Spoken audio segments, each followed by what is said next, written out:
రాష్ట్రం కోసం వాళ్ళు ఇస్తే వాళ్ళకి ఒక కులం ఆపాదించి ఒక ప్రాంతం ఆపాదించి రైతులు మా ప్రాంతంలో రాజధాని పెట్టండి అని చెప్పారా? నాయకులు వచ్చి పెట్టారు, ఇంకో నాయకులు సమర్థించారు.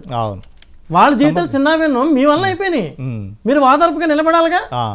అంటే ఇలాంటివండి సహజంగా తీసుకున్నప్పుడు అంటే రియల్ ఇన్సిడెంట్స్ తీసుకున్నప్పుడు అది డాక్యూ డ్రామా అయిపోతుంది. అవునండి. అలా కాకుండా అంటే మనం ఎప్పుడైనా కానీ ఒక మేకర్గా మనం తీసేది ఏంటి, ఎక్కువ మందిని రీచ్ కావాలి, ఎక్కువ మంది ఈ సినిమా చూడాలని.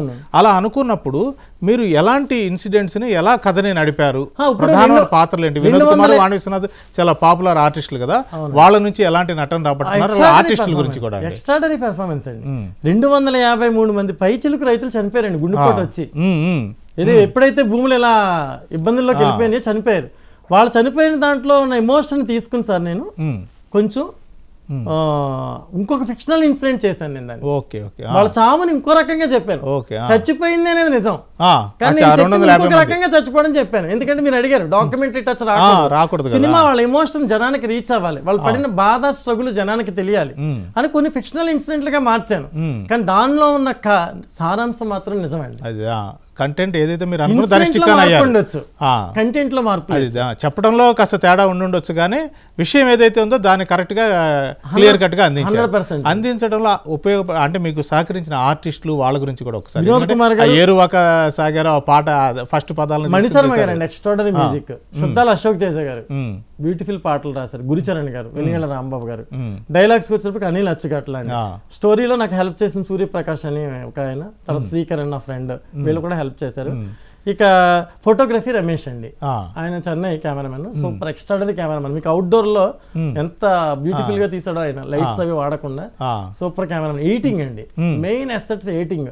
చంటి గారు అసిస్టెంట్ రాంబాబు గారు అని, ఆయన ఫస్ట్ కట్ చేశారు, తర్వాత ఫైనల్ కట్ చంటి గారు అండి. ఆయన గురించి నేను చెప్పాను, ఆయనకి నేను సినిమా ఇచ్చేసా, సార్ మీకు ఏది అవసరం లేదో ఉంచండి, తీసేయండి అన్న. ఆయన ఇచ్చిన జడ్జిమెంట్ ప్రకారం as it is cinema release చేశా. నాకు ఒక డైలాగ్ కావాలని అడగలేదు, డైలాగ్ పెట్టాలని అడగలేదు, ఎందుకు తీస్తారని కూడా అడగల. ఆయన ఏం ఎడిట్ చేస్తారో ఎడిట్ చేసిన సినిమా నేను వదిలేసా బయట. అంటే అలాగేనండి రవికిషోర్ గారికి నాకు తెలిసి ఇదే ఫస్ట్ సినిమా. ఆయన సినిమా రవిశంకర్ గారికి ఇదే ఫస్ట్ సినిమా. అంతకుముందు సినిమాలు తీసిన అనుభవం లేదు, కొన్ని షార్ట్ ఫిల్మ్స్ అవి ఆయన మీడియా పరంగా తీసి ఉండొచ్చు. ఆయన మీకు ఒక డైరెక్టర్ గా మీకు ఆయన గురించి ఎంత చెప్పినా తక్కువే. ఎవరు తీస్తారు సార్, ఎవరు తీస్తారండి? ఇప్పుడు ఈ సినిమా కొంటారో లేదో తెలియదు, రిలీజ్ చేస్తారో లేదో తెలియదు, రిలీజ్ చేస్తే తెలియదు, ఆ డబ్బు చేరద్దో లేదో తెలియదు. అయినా సరే ఇన్ని కోట్లు రిస్క్ చేసి సెన్సార్కి వెళ్ళినప్పుడు మళ్ళీ రీడబ్బింగ్, రీసీజీ వర్క్ చేయించడం, రీమిక్స్ చేయించడం, 2 సినిమా పనులండి. ఒక సినిమా బదులు 2 సినిమాలు. ఈ 2 సినిమాల కంటెంట్ రెడీ చేయడానికి ఎంత అమౌంట్ ఖర్చు అయి ఉంటుంది సార్? ఏ రోజు అధైర్యపడలా, మనం రైతుల కోసం తీస్తున్నాం, చేద్దాం, కష్టమైనా నష్టమైనా వెళ్తూ ఉన్నాం ముందుకి. మేము ఎప్పుడైనా అధైర్యపడినా కూడా మమ్మల్ని ప్రోత్సహించి ముందుకు తీసుకెళ్లి ఈ సినిమాని వేళ ఇంతలా రిలీజ్ చేయగలరు ఎవరి వల్ల జరగదు. అవునవును, వేరే వాళ్ళు అయితే చేసి ఉండేవాళ్ళు కాదేమో. ఇంకా ఎవరి వల్ల పైగా ప్రేమ, అధికారంలో ఉన్న వాళ్ళని ఢీ కొట్టడానికి మీరు అన్నట్టుగా పెద్ద పెద్ద హీరోలు, పెద్ద పెద్ద సీనియర్ ఆర్టిస్టులు వెనకడుగేస్తున్న టైంలో వాళ్ళు వచ్చి డబ్బులు తీసుకుని చేయమంటేనే చేయనప్పుడు ఈయన ఎదురు డబ్బులు పెట్టి సినిమా చేయడం అనేది ఒక గ్రేట్. స్టేట్ మీద ప్రేమ, మన ప్రజలు, మన రైతులు. ముందు బేసికల్ గా రైతులు అంటే బాగా ఇష్టం. ఆ రైతులు, ఆ లేడీస్ అలా నడిచి వెళ్ళడం, బాధపడడం, ఆ టెంట్ల కింద కూర్చోవడం ఎంత బాధాకరమైన విషయం అండి. అది అసలు జనంలోకి వెళ్లకుండా చేసేసారు, అదొక ప్రాంతానికి పరిమితం చేసేసారు. అది అంటే ఇంకొకటి అండి, మీరు ఒక 20 ఏళ్ళగా నాకు తెలుసు అండి, ఎవరి అతగాడి నుంచి తెలుసు, ఏదో ఒక సినిమాకి ఏదో రకమైన ఇబ్బంది, ఎందుకు నాకే ఇలాంటివి వస్తాయి అన్నది ఎక్కడన్నా ఏదన్నా రోజు అనిపించిందా మీకు? నాకే ఇలాంటివి వస్తాయి అనుకుంటేనండి, మనం అందరూ వెళ్ళే రూట్లో వెళ్ళినప్పుడు మనకి ప్రాబ్లమ్స్ వస్తాయి సార్. నేను అందరూ వెళ్ళే రూట్లో ఎప్పుడు వెళ్ళలేదు. నేను ఏదో కంటెంట్ డిఫరెన్స్, ఏదో కొత్తతనం తీసుకోవడానికి నేను ట్రై చేశానండి.